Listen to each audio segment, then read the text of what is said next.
ആർക്കാടാ ഇത്രയും ചായ? ഫോട്ടോ എടുക്കാൻ കുറച്ച് പെമ്പിള്ളാര് വന്നിട്ടുണ്ട്. അപ്പൊ കൃഷ്ണൻകുട്ടി ചേട്ടൻ പറഞ്ഞു ഫോട്ടോ സ്റ്റുഡിയോയിൽ ആൾക്കാർ വരുന്നത് ചായ കുടിക്കാനാണോടാ? അല്പം കൂടെ നടത്ത്.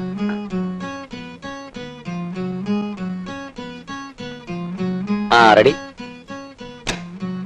Smile please. നിർത്ത്. Good morning. എന്തിനാ ഈ ലൈറ്റ് ഇട്ടിരിക്കുന്നേ?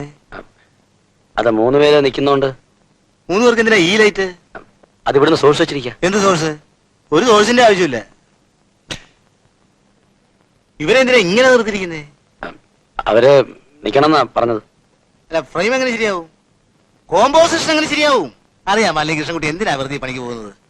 കൃഷ്ണൻകുട്ടി പോന്നേ. വെറുതെ 71 തുടങ്ങിയതാ ഞാൻ ഈ സ്റ്റുഡിയോ. കുട്ടി സ്വല്പം അങ്ങോട്ട് മാറിക്ക. കുട്ടി പുറത്തോട്ട്. Very good. സ്മൈൽ. കൃഷ്ണൻകുട്ടി ഈ സ്റ്റുഡിയോയുടെ പാർട്ട്ണർ ആണെന്നല്ലേ പറഞ്ഞത്? അതെ, ഞാനും പാർട്ട്ണറാണ്. എന്നിട്ടാണോ അങ്ങേരുടെ മോശമായ പെരുമാറ്റം? വളരെ മോശം.